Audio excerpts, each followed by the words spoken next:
जब भी इसराइल पर हमला होता है तो अब आयरन डोम के बारे में सुनते हैं। नाकाबिल तस्खीर।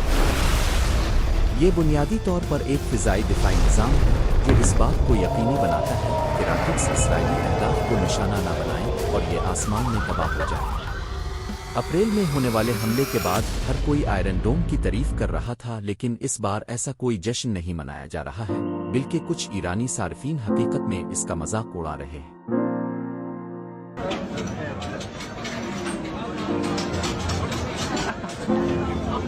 वीडियोज से एक बात वाज़ेह होती है कि बहुत से ईरानी मिसाइल फ़िज़ाई दिफाई निज़ाम को तोड़ते हुए इसराइली सरजमीन को निशाना बनाने में कामयाब हो गए।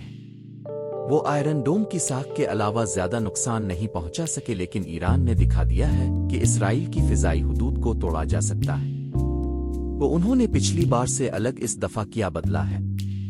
पहले कुछ पस मंज़र इसराइल के पास एक मल्टी लेयर वाला फ़िज़ाई दिफाई निज़ाम है जो आयरन डोम है। ये रॉकेट और छोटे प्रोजेक्टाइल को मार गिराता है। इसकी रेंज 4 से 70 किलोमीटर है, यानी आयरन डोम जिसकी पहली लेयर दूसरी लेयर को डेविड सिलनगट कहते हैं। लॉन्ग रेंज के रॉकेट और क्रूज मिसाइल मार गिराता है जिनकी रेंज 300 किलोमीटर तक है। और आखिर में आपके पास एरो सिस्टम एरो 1 और 2 है जो दरमियाने और लंबी रेंज के बैलिस्टिक मिसाइलों को मार गिराता है जिनकी रेंज 2400 किलोमीटर तक है। अप्रैल में आयरन डोम ने हैवी लिफ्टिंग की, लेकिन इस बार ये दूसरा सिस्टम था जिसके बारे में ईरान का कहना है कि उनके 90% प्रोजेक्टाइल हदफ को निशाना बनाया है। इसराइल का कहना है कि अक्सरियत को मार गिराया गया था।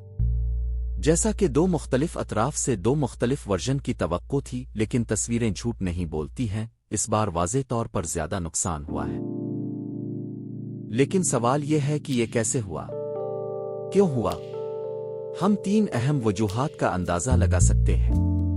पहली, अमरीकी हुकूमत का कहना है कि यह हमला आखिरी हमले के मुकाबले में दुगना बड़ा था। यकीनन ये एक अहम हमला था, शायद दायराकार के लिहाज से तकरीबन दुगना बड़ा हमला था, लेकिन फिर भी हम उसके नताइज का अंदाजा लगा रहे हैं। ये सादा लॉजिक है, अगर आप ज्यादा मिसाइल फायर करते हैं तो उसके टारगेट को निशाना बनाने के इम्कानात भी ज्यादा होते हैं। यहाँ पे ऐसा ही कुछ हुआ है, प्रोजेक्टाइल चुपके से गुजर गए। ये हमें वजह नंबर 2 पर ले जाएगा जो है प्रोजेक्टाइल की टिप्स। अप्रैल में ईरान ने ज्यादातर रॉकेट और ड्रोन फायर किए। ये तेज रफ्तार नहीं थे, ये ड्रोन्स को हदफ तक पहुंचने में वक्त लगाते हैं। मिसाल के तौर पर उन्हें ईरान से इसराइल तक उड़ान भरने में 9 घंटे लगे। ये 9 घंटे हैं, इसलिए आयरन डोम ने मुख्तसर काम किया। लेकिन इस बार ईरान ने कदम बढ़ाया, इसने 180 बैलिस्टिक मिसाइल फायर किए। अब ये मोहलिक हथियार है। पहले उन्होंने जमीन से फिजा तक फायर किए, वरा फिर जमीन की फिजा से बाहर, वहां पे लोड रॉकेट से अलग हो जाता है और आखिर में ये अपने हदफ की तरफ थोड़ा सा छलांग लगाता है, जैसे हवा में ऊपर फेंकने वाला पत्थर। इस रफ्तार और कुव्वत का तसव्वुर करता है जो इस तरह के गिरने से पैदा होती है। इससे उन्हें रोकना बहुत मुश्किल हो जाता है।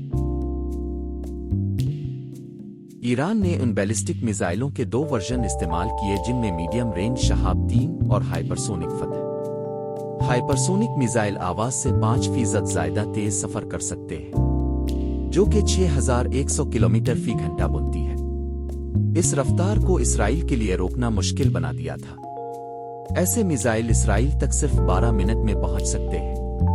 आपको अप्रैल में 9 घंटे और अक्टूबर में 12 मिनट का फर्क नजर आता है। आखिर में वजह नंबर 3, अक्टूबर में वार्निंग की कमी। ईरान ने कई दिन पहले मगरिब को आगाह किया ताकि उनके पास अपना दिफा तैयार करने का वक्त था, और इस बार अमेरिका और इसराइल के पास हमले से पहले कोई इंतबा नहीं था। लिहाजा ईरान के पास सरप्राइज का अंसर था, जिसकी वजह से उन्हें पिछली बार के मुकाबले में ज्यादा कामयाबी मिली। इसराइल एक एरो मिसाइल का इस्तेमाल करता है जिसकी $3.5 मिलियन कीमत है। एक डेविड सिलनग की कीमत $1 मिलियन है, लेकिन ईरान के मिसाइल बहुत सस्ते हैं, सिर्फ $1 लाख फी शॉट। इसलिए ईरान का इसराइल को धक्का देना समझ में आता है। लेकिन ये भी याद रखें कि इसराइल को अमरीकी माली मदद हासिल है।